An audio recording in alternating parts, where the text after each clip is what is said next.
Só tem sentido criar éditos de fé para coisas que tenham a ver com os objetivos diretos da associação. Não vou criar pontos de vista oficiais da TE sobre cada coisa que acontece. A respeito das curas pela fé, eu entendo que não há nenhuma prova de que elas existem. O que costumamos dizer com frequência, né? O que talvez seja uma via melhor para desconverter os convertidos, né? Chegar para um cristão e dizer, puxa, mas por que o seu Deus detesta tanto os amputados? Por que ele detesta os carecas, os desdentados? Não faz crescer um dente, não faz crescer um fio de cabelo, não faz crescer um membro amputado, jamais. Por que Deus detesta tanto os amputados? Começa agora Quem Somos Nós? O programa para quem tem prazer em conhecer. Uma parceria Eldorado FM e Casa do Saber. Apresentação Celso Loduca.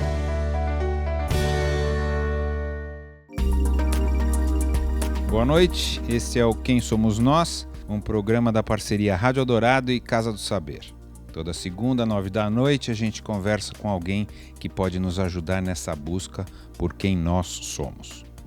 Nós já conversamos com pessoas do mercado, filósofos, estudiosos da mente, cientistas, aventureiros, e você pode ouvir todos eles no Território Eldorado ou Casa do Saber, ou então direto no quemsomosnós.com.br. Nesta série, nós estamos conversando com pessoas que nos entendem sob o olhar e a prática da fé ou da ausência dela. Eu sou Celso Loduca e aqui comigo e com as pessoas que vieram nos assistir, o presidente da Associação Brasileira dos Ateus e Agnósticos, Daniel Sotomayor. Boa noite. Boa noite. Daniel, quem é você? Profundo, hein? É a pergunta mais difícil. Em apertada síntese, eu sou engenheiro, tenho 43 anos. O ateísmo ocupa grande parte da minha vida em que não é profissional, porque é uma diferença fundamental com relação aos líderes dos grupos religiosos, né? A religião é em praticamente todo lugar profissional, né? No sentido de que as pessoas ganham. O ateísmo não dá dinheiro, o ateísmo só custa dinheiro. Então não existe ateísmo profissional. Então eu tenho que exercer a minha carreira acadêmica, profissional, de um lado, e nas horas vagas que me são possíveis, eu faço a minha parte na associação. Por que você resolveu gastar, então, seu tempo e dinheiro para difundir o teu ponto de vista? Eu não vou chamar de crença, que senão fica esquisito. O seu ponto de vista sobre a não existência de Deus. Olha, o ativismo, em qualquer área, de qualquer assunto, de qualquer ponto de vista, é uma decisão assim, muito pessoal mesmo, né? A decisão do ativismo é uma decisão muito diferente da decisão de você aderir a uma determinada ideia, né? Uma coisa é você virar católico, outra coisa é você virar padre, né? Uma coisa é você comprar um bottom do Greenpeace, outra coisa é você ser presidente do Greenpeace. E eu fui ser presidente do Greenpeace, né? Por quê? Dos ateus. Olha... Por que é importante isso? Eu acho que a maneira mais simples de dizer isso é porque não tem mais ninguém fazendo isso. Agora, praticamente, ainda existem bem poucas pessoas no ativismo no país, e 15 anos atrás, quando eu comecei, muito menos, só tinha eu. Agora, é claro, se diz muito bem, não tem outras pessoas, mas qual que é a importância? Quando eu comecei, na verdade, eu comecei não no ateísmo, eu comecei minha vida de ativismo com o ceticismo moderno, científico, do Sagan, que é uma posição bem mais abrangente do que o ateísmo, né? Para mim, como para grande parte dos ateus, o ateísmo é só uma consequência de muitas outras posturas que são consequência do ceticismo, né?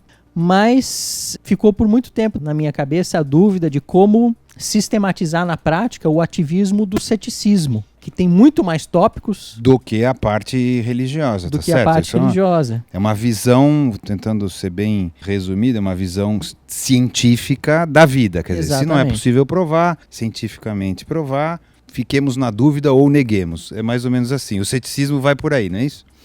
E o ceticismo tem implicações na vida das pessoas muito mais marcantes em algumas áreas, particularmente na saúde, né? A questão das terapias chamadas alternativas, né? Homeopatia e isso, ayurvédica, né? E tal. Só que, por experiência própria, é muito difícil o ativismo nessa área, né? Nos outros países, até onde eu sei, também é muito complicado. E o ateísmo acabou sendo uma opção de ativismo que me pareceu mais viável, porque tem duas causas, que são as causas da ateia, que eu entendo que são muito prementes, que tem a ver com muitas pessoas e que eu acho que, apesar de ainda serem muito difíceis de entender, são mais fáceis do que as outras causas, né? Que são a questão da laicidade do Estado e o preconceito contra os ateus, que eu acho que dizem respeito a todos os cidadãos, né? Laicidade do Estado é um dos pilares das democracias modernas e eu entendo que no Brasil ele não existe, é uma ficção.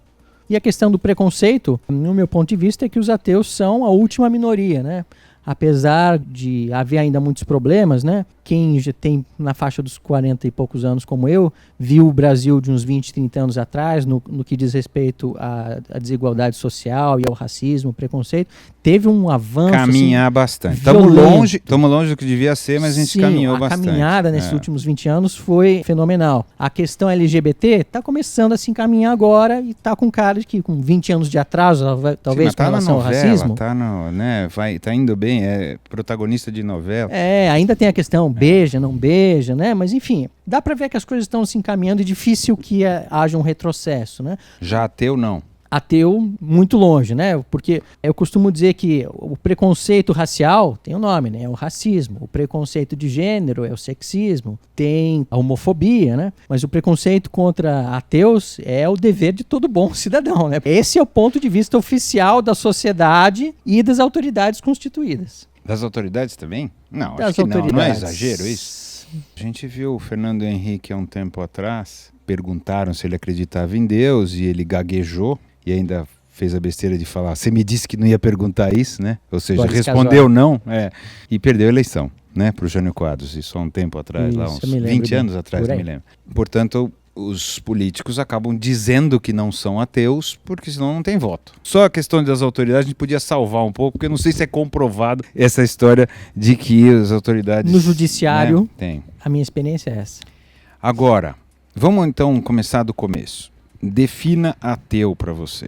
Essa é uma das pouquíssimas coisas em que nós nos assemelhamos aos religiosos, porque assim como não existe uma definição consensual do que é um cristão, cristãos diferentes vão te dar definições diferentes e vão se acusar mutuamente de não serem cristãos, né, que acontece desde sempre, né?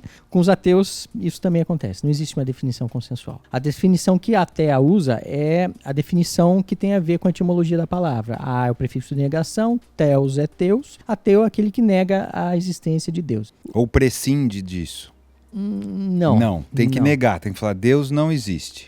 Ou tem que no mínimo negar a afirmação de que existe, que é diferente de dizer que afirmar que não existe. Essa é uma filigrana filosófica. Mas então, exatamente, mas é uma bobeirinha para dizer, talvez exista, talvez. Aí é o agnóstico, não é isso? O agnóstico, pela etimologia também, é o sujeito que nega a possibilidade do conhecimento a respeito da existência de deuses. Já que não tem resposta, não é isso?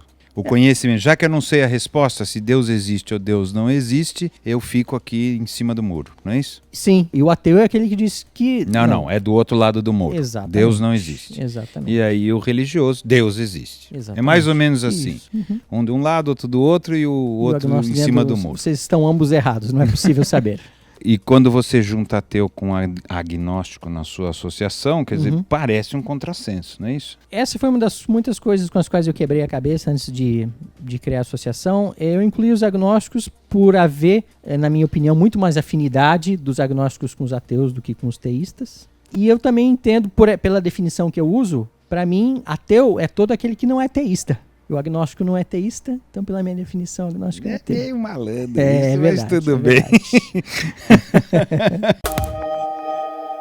Eu li uma coisa sua, onde você em um determinado momento fala assim, que não é necessário ser antirreligioso para ser ateu, necessariamente. Explique isso direitinho, porque teoricamente, se eu sou ateu, religião para mim fica um pouco distante, né? Assim, Esse é um assunto delicado mesmo. Então, primeiro vamos separar o assunto da antirreligiosidade no sentido de pessoas que são contrárias à religião organizada. Isso você encontra até entre os teístas. Pessoas que têm crenças religiosas, mas que dizem, não, a religião organizada é uma porcaria, ela só corrompe o homem. Eu tenho a minha religião própria. Isso, né? Existe Eu Deus. acredito em Deus, na energia, ou seja, lá Jedi, a força, o nome né? que se der, mas não participo de nenhuma... Exatamente. Tem pessoas que são anticlericais, talvez esse seja o nome mais correto, né? E tem crenças religiosas. Então, essa é uma questão. Então, existem teístas sem religião, e existem ateus com religião, como é o caso de muitos budistas, né? Se você olha os escritos budistas, eles não entram no mérito do O teísmo. budismo básico não considera Os Deus. textos não considera originais. Deus. Depois, é claro, lá tem alguns que acabam assumindo isso, mas o básico O não básico considera não, Deus. né? Esse é um opcional. Então, existe um número considerável de ateus budistas. É budista como prática. Como prática, e tem mais não um problema, como né? religião. Porque aí tem gente que diz, não, budismo não é religião, mas enfim, outra discussão, né? Então, não é tão simples dizer, não é ateu, tem religião, não tem religião, tem intersecções de todas as maneiras aí. Tem até ateu que acha que religião é positiva, tem um valor social, tem um valor psicológico para o indivíduo, tem um valor sociológico para as pessoas. Eu discordo. Eu não tenho uma amostragem não enviesada, eu tenho a amostragem das pessoas que chegam perto da Terra, como membros nas redes sociais e tal, mas a imensa parte dessas pessoas que se aproximam desses ateus que eu chego a conhecer são ateus com um sentimento antirreligioso, assim, anticlerical. É difícil você não acreditar em Papai Noel e achar bonito que 99% das pessoas acreditem, né? Existe a ideia das religiões de que é impossível provar a inexistência de Deus. Uhum. E que você, como ateu, deveria provar a inexistência de Deus para provar sua tese. Então, existe uma coisa que eu aprendi quando eu fui entender melhor o ateísmo, que se chama ônus da prova. Nas ciências jurídicas, o ônus da prova tem uma base completamente diferente, né? Mas ok, vamos fazer a comparação. Em direito, especialmente na área criminal, se você está acusando alguém, então o ônus de provar que esse sujeito é culpado é do acusador. Por que a gente faz isso em conjunção com a ideia de que, na dúvida, pelo réu? Porque a gente quer criar sistemas jurídicos que errem. A gente sabe que a gente vai errar. No que for que a gente vai fazer, a gente sabe que vai ter erro. Sabendo disso, tem 2 erros possíveis jurídicos. O fato de você condenar um inocente ou você soltar um culpado. Modernamente, não é de hoje, costuma-se admitir que é muito pior condenar um inocente do que soltar um culpado. No nosso caso, é completamente diferente. No caso do ônus da prova em ciência, em existência, se 2 pessoas vão discutir sobre a existência de alguma coisa, de quem deve ser o ônus da prova? Aquele que diz que existe, ou aquele que diz que não existe, ou dos 2? Bom, em geral, até os teístas, pelo menos os que eu considero mais iluminados, costumam concordar, depois de examinar com calma o assunto, que o ônus da prova deve pertencer a quem afirma que existe. E para perceber isso com clareza, vamos imaginar um caso que é um dos preferidos, o Papai Noel, já que a gente já usou aqui. Se tem alguém que diz que Papai Noel não existe, o outro sujeito vai discutir com ele, vai dizer que Papai Noel não existe. Então, esses 2 sujeitos vão discutir. Cabe ao sujeito que diz que não existe provar que não existe? Ou será que cabe ao sujeito que diz que existe provar que existe? Bom, tem um fato da vida, do universo, que é o seguinte: a prova da inexistência não é impossível, mas para quase todos os efeitos ela não existe. Como é que você prova que Papai Noel não existe? Você pode percorrer a Terra inteira. Ele não está na Terra. Ele está não sei aonde, ou é outra coisa. Está em Marte. Não era no Polo? Não, essas pessoas são desinformadas. Está em Marte. Então eu vou até lá em Marte. Mas não achei o Papai Noel. Não, é porque você não tem os instrumentos adequados para achar o Papai Noel, entendeu? Ou eu poderia ir no universo inteiro e dizer, não, você não sabe procurar. Então... Sempre vai ter uma justificativa para não encontrá-lo. Exatamente. E o contrário? O contrário é só exibir, ó. Papai Noel está aqui, ó. Então, a prova da inexistência só acontece em raríssimos casos, como, por exemplo, um ser que é autocontraditório, um ser que é azul e não é azul ao mesmo tempo. Por definição, uma coisa assim não existe. Fora esses casos, não há como fazer a prova da inexistência, e a quantidade de coisas que a gente sabe que pode imaginar e não existe é virtualmente infinita. Dá um exemplo. Eu com listras azuis. Até onde eu saiba, não existe em nenhum lugar um eu com listas azuis. Todo mundo aqui vai concordar com isso. Num Eu universo com o dobro paralelo. do tamanho. No universo paralelo. Isso aí começa assim. Pode ser que no universo paralelo existe. Mas aí tudo é imaginação, não é isso? Pois é, a maior parte das pessoas concorda que não existe eu com listras azuis, Ou verdes, ou verdes, bolinhas ou eu com o rosas. dobro do tamanho, eu com a metade do tamanho, um eu com o cérebro da Marilyn Monroe. E é impossível provar que não existe esse eu. É isso que você quer dizer? E a maior parte das pessoas concorda que exatamente como Ele não existe, Papai mas eu Noel? não consigo provar que ele não existe. me prova que não existe um Daniel em algum lugar do universo com o cérebro da Marilyn Monroe. Não prova. Provar que não existe eu não consigo. prova. Eu Então- consigo achar absurdo. Exatamente. Então a gente diz, você acha que existe? Ok, vamos examinar as evidências. Então me prova. É isso. Que é, na verdade, isso pode parecer estranho à primeira vista, mas isso é exatamente o que as pessoas fazem no dia a dia. Quando alguém vem e fala sobre a existência de qualquer coisa, pode ser o Papai Noel, Saci Pererê, um rinoceronte na sua sala, o exemplo clássico, né, de um bule de chá orbitando em torno de Do Netuno. Bertrand Russell, não é isso? Bertrand Russell, exatamente. As pessoas dizem, você acha? Tudo bem. Por que você acha? Quais são os seus motivos para achar isso? Se eu concordar que esses motivos são bons, eu vou concordar com você. Se você disser, não, eu sonhei. Não, Jesus me disse. Eu sinto. Eu sinto. Está dentro. Você não tem a fé no Saci?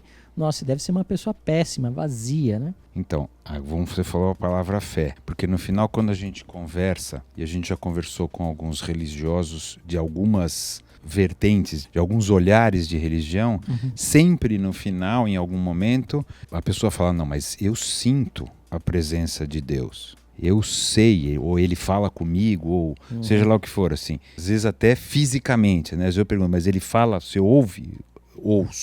Ouço ele falar. Vou fazer um paralelo meio besta, mas funciona. Eu sei que o amor existe. Eu sei, eu sinto, mas eu não sei provar isso. Bom, o exemplo do amor é recorrente e é ótimo mesmo, né? Porque essas coisas que você sente e não pode provar que sente, todo mundo concorda que estão só dentro da sua cabeça, né? Como o seu amor. Eu sei, mas ele é real ou não? Sim, dentro da sua cabeça, sim. Mas, a hora que você morrer, o seu amor morre junto. O seu amor Não, tá, ele está não dentro existe de você. fisicamente. Ele não existe fisicamente, mas ele tem uma existência É um sentimento. na minha vida. Tudo Não é bem. isso? É um sentimento Pessoal. pessoal e intransferível. Quando eu falo isso, não é uma metáfora. É para ser entendido fisicamente com todas as letras. Está dentro da sua cabeça. Não, eu sei, eu entendo. Ou seja, é um fenômeno do seu sistema nervoso central. Químico. Quando esse sistema nervoso for danificado severamente, esse amor vai deixar de existir. Existe até gente que fala que é a oxitocina, que é o... Isso, é um deles, exatamente. né? Por sinal.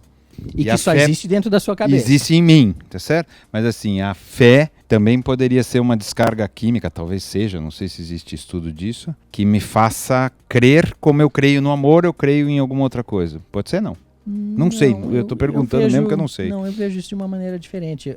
Porque a fé, a definição de um ateu, né, é crer naquilo que você sabe que não é verdade. Quando um sujeito diz, não, eu creio nisso por fé, isso é uma confissão do fracasso total daquela proposição se sustentar por si mesma. Porque veja, se eu disser para você, vamos falar sobre as evidências não a precisa respeito de prova, não é isso? É assim, eu acredito apesar de não ter prova, não é isso que é fé? Ou apesar das provas em contrário, Também. grande parte das vezes. Também. Né? As proposições que têm mérito próprio jamais são cridas com fé. Elas não precisam disso, elas têm mérito próprio. Por que as pessoas pegam e tiram essa carta do bolso fantástica chamada fé? Para dizer, olha, eu vou acreditar nisso apesar de tudo. Por que eu você sei que eu acha? não deveria. Mas por que você acha que tanta gente faz isso? Olha, excelente pergunta. Isso aí daria para encher bibliotecas inteiras. Né? Vamos nessa, estamos aqui para isso. Tem muitas respostas. Como quase tudo que fala de comportamento humano, eu acho que a resposta não é única, né?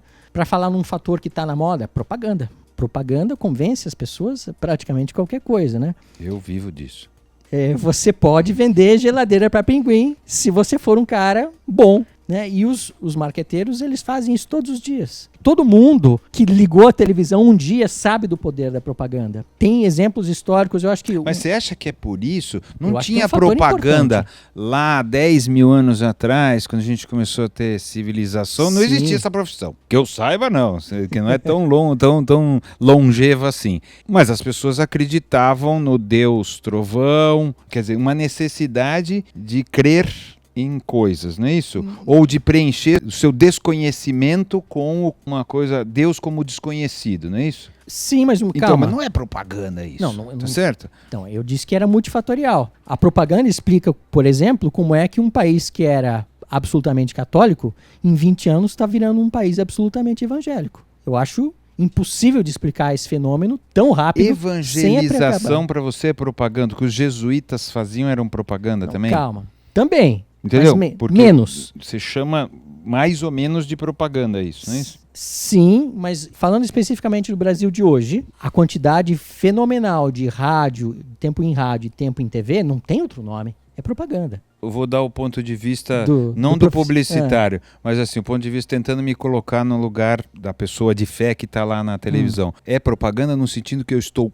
propagando a mensagem que eu acredito, que foi o que os apóstolos fizeram. Teoricamente é isso, né? A gente pode chamar de propaganda nesse sentido, não como técnica de marketing necessariamente, mas no sentido assim, porque Pedro... Ele não, acho que não sabia muito de marketing. Estou falando do Brasil de hoje. Não, mas você entendeu o que eu estou falando? Mas esse é o cara que está fazendo hoje, ele está fazendo com a mesma intenção, vamos dizer assim, do que o Pedro teria feito, do que os outros apóstolos teriam feito, que era propagar a mensagem que eles acreditam. Hoje tem outros meios, tem mais técnicas, talvez, mas assim, a intenção é semelhante, ou não?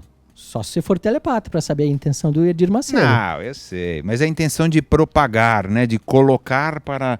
Eu acredito nessa mensagem. Então, você já está partindo do pressuposto que a intenção principal deles é propagar e não é encher os bolsos de dinheiro. Eu já não tenho tanta certeza assim. Eu não sei. É difícil julgar qual é a intenção de nós. A não ser que você saiba o que está na cabeça do Edir Macedo também. Mas assim, eu estou dizendo como atitude, é uma atitude de propagação. Nesse sentido eu entendo. Mas a pergunta original é, por que tanta gente acredita em Deus, já que, segundo você, ele não se sustenta racionalmente? E, teoricamente, nós somos seres racionais. Ah, então. Não é isso? Vamos começar daí. Esse eu acho que é um dos grandes aprendizados quando se aprende ciência e se aprende ceticismo, é aprender que o pensamento racional, ele não é uma qualidade inerentemente humana, assim, uma coisa assim que está nas pessoas. O pensamento racional é uma coisa que tem que ser aprendida a duras penas. Nós nos consideramos racionais na comparação que a gente faz com outras espécies. O que é um show de mágica? Uma maneira que os profissionais têm de criar, o nome favorito dos mágicos é ilusão, eles não falam em mágica. Ilusionista. Isto é uma ilusão. Como você cria ilusão nas pessoas? Enganando as pessoas. Né? Como é que você tira um coelho de uma cartola? Tem várias maneiras. Você pode, por exemplo, o coelho pode ter sempre estado lá.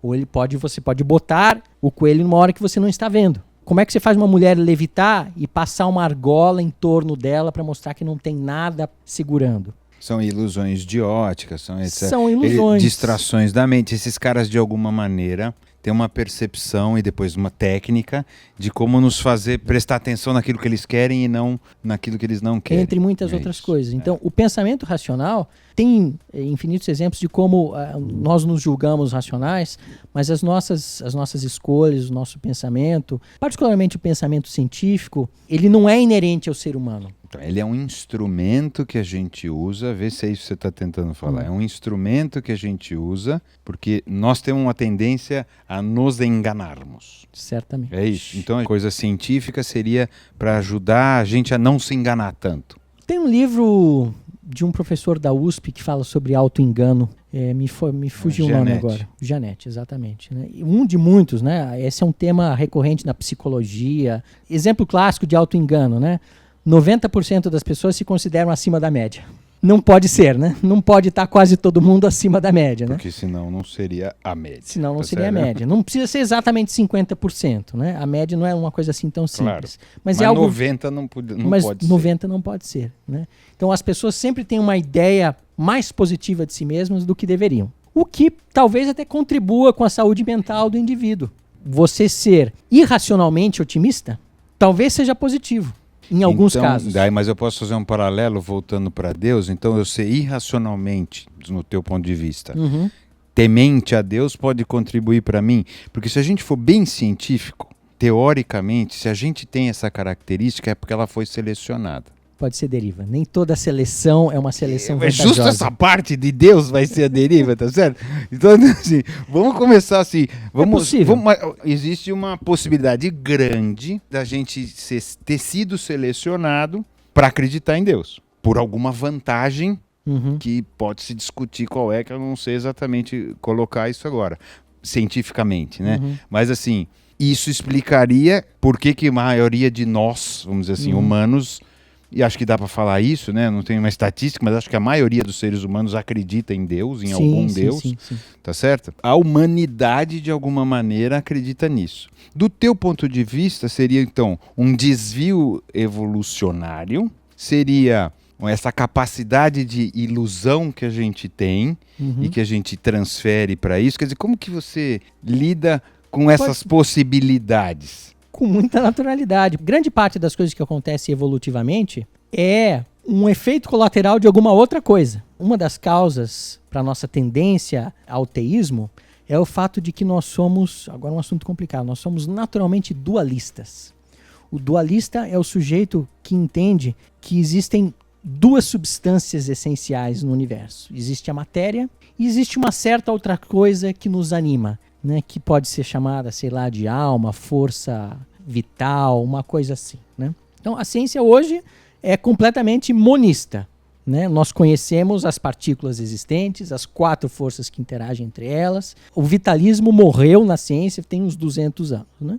Mas no conhecimento popular, se é que podemos chamar assim, ele continua muito vivo. E sabe-se hoje em dia que o homem é naturalmente dualista. Tem vários experimentos muito interessantes mostrando isso. Por exemplo, você pega uma criança de 2, 3 anos... Por quê? Porque... Deve significar alguma coisa ou não significa nada? Não sei. Talvez 50 mil anos atrás tivesse um valor de sobrevivência. Tem um outro caráter importante que nos faz ser teístas, que é a chamada hipertrofia do campo intencional. O campo intencional, isso aí é a coisa do Daniel Dennett. Ele fala muito bem sobre isso e ele percebe o seguinte, ele diz, olha, você pode olhar o mundo com uma série de interações puramente físicas, que é extremamente útil se você está projetando um relógio, por exemplo. Se você está projetando qualquer máquina, você olhar as interações físicas e entender os resultados a partir disso é extremamente útil, funciona muito bem. Mas quando você está lidando com seres vivos, tanto seres humanos como não humanos, com o conhecimento que a gente tem hoje, você não consegue ver as alavanquinhas se mexendo e dizer, olha, se entrar uma bolinha nesse buraco, aí essa alavanca vai se mover assim, a roda vai girar para lá e tal. Então, como que a gente entende os seres vivos? A gente entende eles como seres intencionais. O que é importante para um sujeito de 30 mil anos atrás saber? Saber se aquele tigre que está lá quer comer ele ou se ele não quer comer ele. Ou então se é uma ameaça, saber, ele já foge independente de saber se o tigre quer. Ou não só o tigre, se o tio dele quer te matar ou não quer te matar. Saber a intenção de outro ser vivo tem um valor de sobrevivência brutal. Então, o Dennett diz o seguinte, pelo fato de nós termos isso tem uma tremenda... Foi selecionado e a gente atribui intenção às outras coisas. E a gente atribui atenção a absolutamente tudo. Que é o que toda criança de 2 anos faz. Tanana. Ela pergunta, para que servem as pedras? Para que servem os passarinhos? A visão da criança é a visão do religioso também. Ela olha para o universo e pergunta, para que serve? Ou seja, como se tudo que existe no universo fosse feito por alguém com um propósito, com uma intenção. Essa é uma das coisas que, sem dúvida, explica o alto nível de teísmo, mas também não explica o alto nível de ateísmo da Holanda, por exemplo, o alto nível de ateísmo da França, né? Então, mas ser ateu é um esforço. Eu diria que é uma conquista da civilização. Entendeu? Assim, é você... se elevar acima do que você era aos 2 anos, quando acreditava em Papai Noel e achava que as pedras serviam para alguma coisa. Você é provocativo, né? Igual o Richard Dawkins. Você fica provocando. Você acredita que provocar é uma boa maneira de disseminar teu modo de ver o mundo? Eu não sei. Eu sei que a imensa parte das maneiras de disseminar o meu ponto de vista é extremamente ineficiente. Se alguém achou alguma maneira eficiente, me conte. Eu acho que não tem. Até onde eu saiba, não existe uma maneira eficiente de fazer isso diretamente. Existe uma sensação, não tem muitos dados a respeito, existem algumas indicações de que conhecimento científico, especialmente se dado ao longo dos anos, contribui maciçamente para um pensamento científico que acaba resultando no ceticismo, que acaba levando ao ateísmo. Tanto que acho que existem pesquisas nos Estados Unidos onde a maioria dos cientistas de primeira linha são ateus. Isso. Desde os anos 20 tem uma pesquisa que sai na Nature mostrando que o índice de ateísmo e teísmo na população em geral, que lá é algo do tipo 90-10, é exatamente o oposto na elite dos cientistas. A National Academy of Sciences. Nesse sentido, mas eu quero voltar para a provocação, porque existe uma linha e acho que a tua associação brasileira e tal também gosta de provocar. Você não acha que impede um pouco o diálogo, assim, ao mesmo tempo que chama atenção, não impede um pouco o diálogo? Quando você fala assim, eu estou acima da minha criança de 2 anos, ou seja, terrível, todo mundo que acredita em Deus é uma criança de 2 anos, é o pressuposto da tua conversa. Eu entendo que é uma brincadeira, eu entendo que é uma provocação, mas não impede isso no final o que você quer, que é convencer as pessoas. Mas eu não estou tentando convencer as pessoas porque eu sei que esse é um esforço vão. Por que você não está tentando convencer as pessoas? Não, eu acho esquisito. Certas pessoas nunca estão contentes. Porque, não, é verdade, no fundo você acredita nisso. Que eu gostaria. Tem, e você gostaria que as pessoas, usando as suas palavras, se elevassem da sua idade de 2 anos. Eu acho que é positivo, e tem muitos dados que eu acho que indicam que é positivo para o indivíduo e para a sociedade um índice de ateísmo maior. Agora, a minha percepção é de que os métodos conhecidos para pegar um indivíduo em 5 minutos, ou 50, ou 300 que seja, e levá-lo mais perto do ateísmo, são essencialmente fúteis. Tipo? Sentar com ele, ok, vamos discutir quais são as bases do seu teísmo, para tentá-lo convencer de que o ateísmo é uma proposta melhor. Não funciona. Isso aí já foi tentado milhões de vezes, não funciona. Por quê? Tenho várias respostas que eu poderia te dar. Me convença. Vamos lá. Uma delas é que... Vamos fazer um pressuposto. Eu sou cristão. Por que eu estou errado? Eu discordo de quase tudo que o Freud disse na área de psicologia. Acho que também considero ele em péssima ciência, mas gosto das análises dele da religião. E ele também considerava a religião como uma neurose infantil, para quem gosta do Freud. E ele dizia o seguinte: salta aos olhos que a religião mostra o mundo como as pessoas gostariam que ele fosse. Então, você gostaria de ter vida eterna? Está aqui a vida eterna. Você gostaria de que no fundo existisse justiça? Está aqui a justiça. Você gostaria que o universo tivesse um sentido último? Está aqui um sentido último. Você gostaria que tivesse alguém sempre olhando por você? Está aqui alguém sempre olhando por você. Você gostaria de reencontrar seus entes queridos? Está aqui. Tudo a religião dá. O ateísmo não dá nada. Então, na fila das verdades róseas... Não conforta, claro. Não conforta. Aldo, filósofo, minha pergunta é: como é que você lida com os argumentos clássicos para a existência de Deus, sobretudo o argumento cosmológico e o argumento ontológico, que são os mais clássicos na filosofia cristã? Olha, eu, sinceramente, como todos os argumentos teístas, você vai bater aqui em mim, mas são péssimos argumentos. Os argumentos para o teísmo, nossa, essa é uma coisa que sensibiliza grande parte, se não todos os ateus. Os argumentos pelo teísmo são muito ruins. Caramba! O argumento ontológico, a minha preferida é a saída do Dawkins, dizer que, bom, existem vários graus de fedorência. Então deve existir um ser com uma fedorência máxima de todas. Este ser é Deus. Quer dizer, você pegar e eleger, dizer que existe um máximo e por isso que esse máximo deve existir, é um passe de mágica. É uma coisa que só poderia existir na cabeça de um filósofo como Anselmo. Decretar a existência de uma entidade por um passe de mágica filosófica é algo que qualquer pessoa com mínimo de formação científica pega na hora. Você diz, pô, peraí, existe um ser cuja existência é necessária? Qualquer pessoa com treinamento científico dos últimos 200 anos, depois de Francis Bacon, depois do Popper e tal, percebe que isso aí é um truque, né? Isso aí é um coelho na cartola, não tem. Bom, temos um universo, ele é complexo, sobretudo voltando à Terra, por exemplo. Ela tem uma série de coincidências, entre aspas, que explicariam e só se explicariam à luz de um projetista, de um designer. É o argumento do fine-tuning, a sintonia fina. Isso, exatamente. Tá. Como explicar essas coincidências que viabilizam a vida na Terra, como ela é, e não em outros planetas? Tudo isso amarra, de alguma forma, a vida tal como ela é. Entendi. Quer dizer, como explicar tudo isso à luz do acaso? Tem duas coisas importantes a apontar aí. Uma delas é que o argumento a distância da Terra ao Sol é a distância certa, a inclinação do eixo da Terra, a relação entre carga e massa do elétron, a relação entre a força atômica fraca e a relação atômica forte, etc. Né?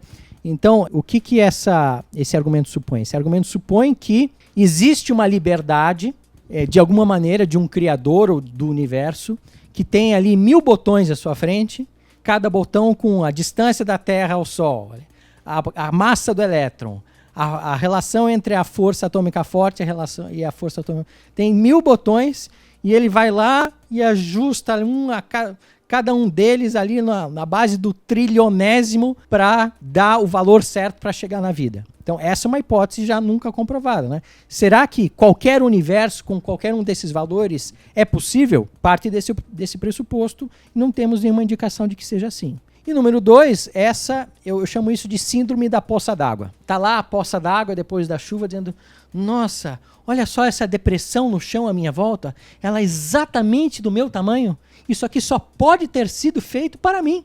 Exatamente para mim, não há nenhuma coincidência maior do que essa.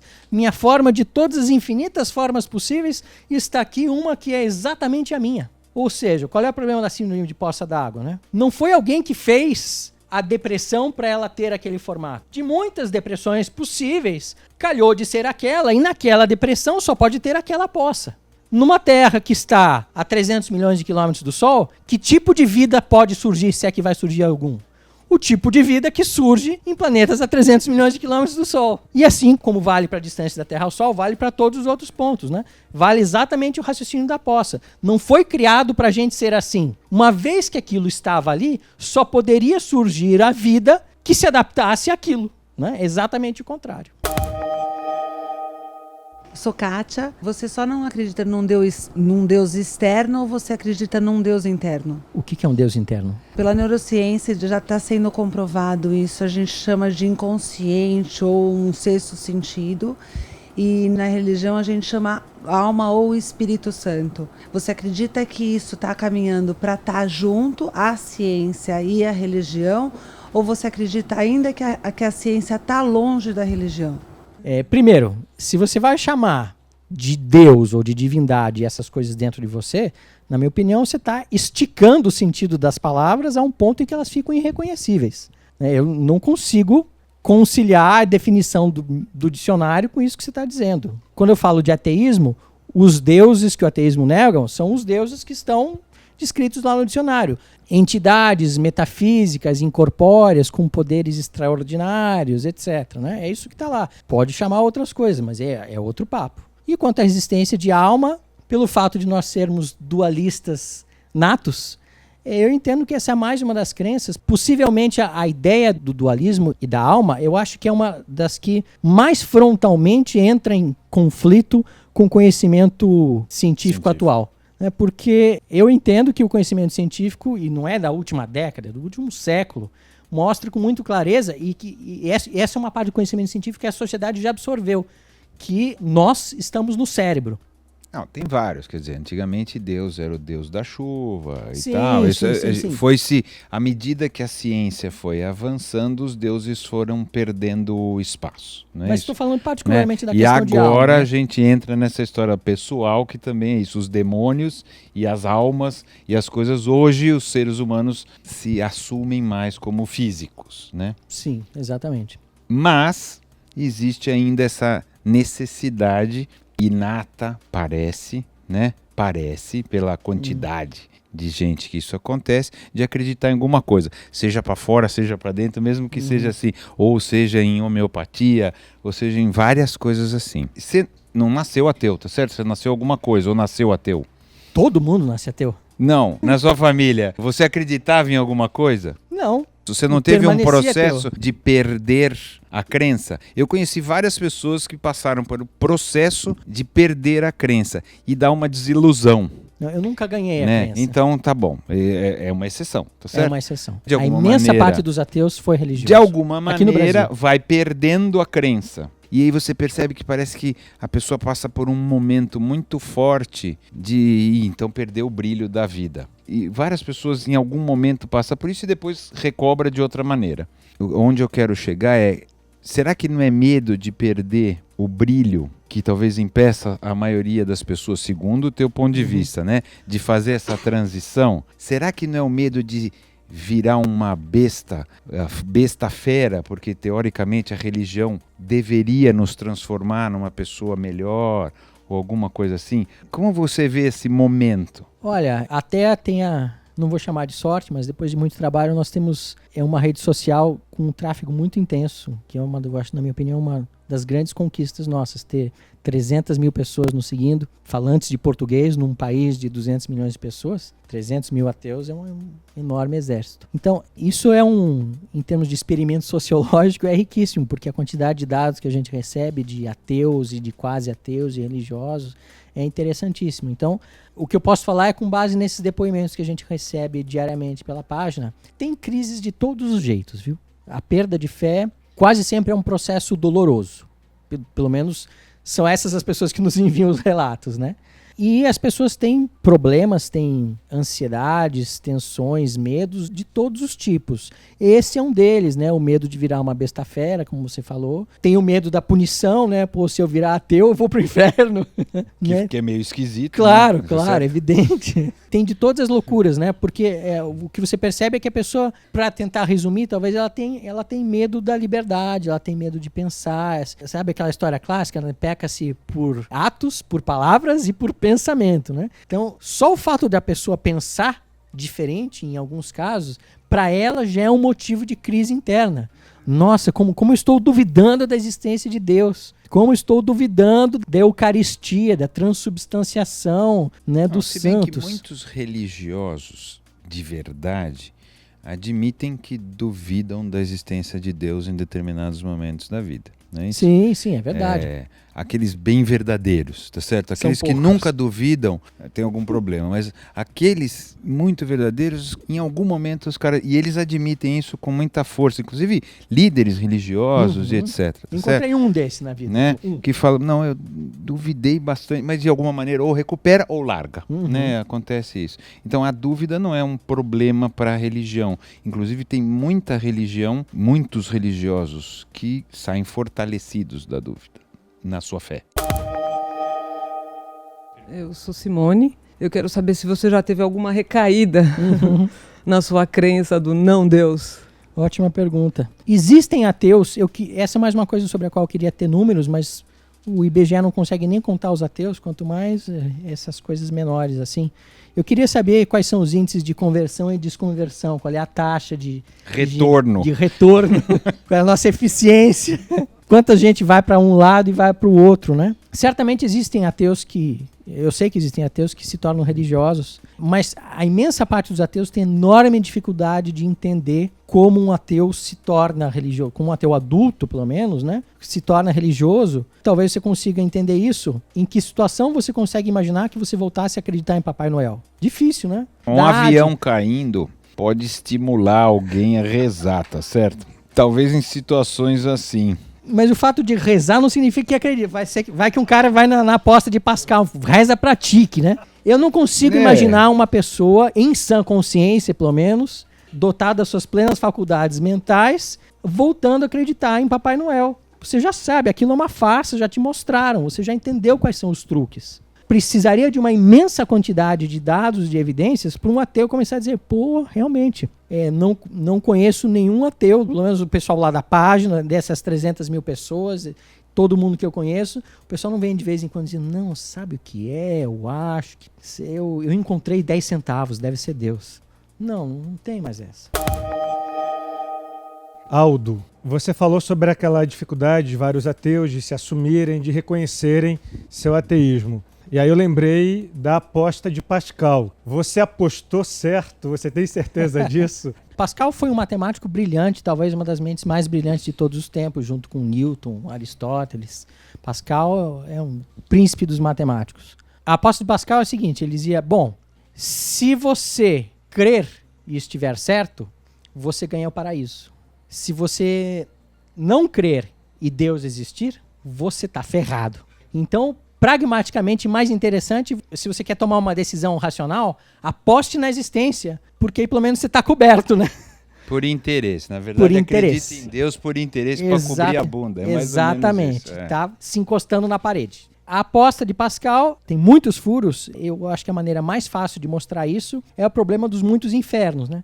Porque o Pascal, como todo bom cristão, ele não consegue nem entreter a possibilidade da existência de outros deuses. Então, ele não conseguia imaginar que cada vez que ele fosse à missa, ele tivesse, por exemplo, enfurecendo o Deus Tique. E cada vez que ele vai na missa, o Deus Tique fica mais furioso com ele, mais furioso com ele. Então, você escapando ou Tupã, né? Ou de Tupã, ou qualquer seja, outro. Você escapando do inferno cristão, você pode estar caindo em milhares de outros infernos. Então, em termos de aposta, apostar em qualquer um deles é igualmente ruim. Você sai do inferno para cair em outro, né? E o outro problema sério da aposta de Pascal é que ele dizia que não havia nada a perder crendo num Deus que não existia. Nada a perder, além da sua vida inteira e 10% da sua renda, né? Ateísmo, entre outras coisas, é mais barato. É um assunto meio grande, daria uns 50 programas isso aqui, mas não vai dar. Então vamos fechar sobre o teu ponto de vista, ou seja, da não existência de divindade. Quem somos nós, humanos? Primatas. Primatas com poucos pelos. Primatas com um pendor, com alguns pendores diferentes dos nossos primos recentes. Eu tenho, como muitos outros ateus, eu tenho um gosto particular por outras espécies. Se me perguntasse assim, um grande sonho do tipo, quero ir à Lua, não, eu queria conseguir conversar com outros primatas, como já alguns cientistas já fazem. Tem diversos primatas, como a gorila, coco e vários outros que aprenderam linguagem dos sinais. Para mim, assim, o néctar dos deuses seria poder ter essas conversas com esses primatas. É claro, não seria uma conversa como essa, né? Mas enfim, para mim, o simples fato de poder pular esse fosso enorme que nos separa de outras espécies, eu entendo que é maior do que a distância daqui a Marte, é o que nos separa você do seu gato, né? Essa incomunicabilidade profunda, né? A gente consegue se comunicar em pequeninas coisas assim, mas é um mar de coisas que passa completamente em branco dos dois lados. Não sei o que a gente poderia dizer, mas simplesmente por fato de ele poder apreciar e dizer, o chimpanzé dizer, hoje eu não quero morango, eu quero amoras. Para mim seria um prazer profundo poder ter essa interação. Então, olha, é um ateu de coração mole, tá certo?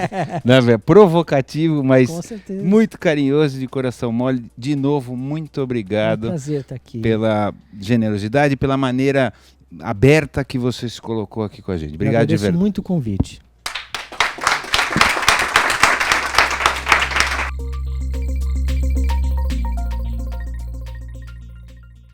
Você ouviu Quem Somos Nós?